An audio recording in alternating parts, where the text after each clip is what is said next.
magluto taog maruya with Kayla.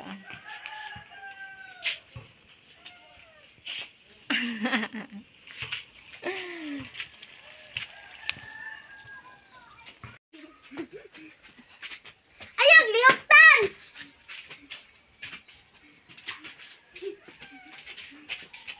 Ito yung snack ko ngayon. Yan. Banana. Crispy banana with coffee. Yan. Uban akong anak, akong mga cousins and mother. Kape. Yan. Sungitaw niya. Kami mag-English. Agad niya yung mag-English. Mag-English may mag-English.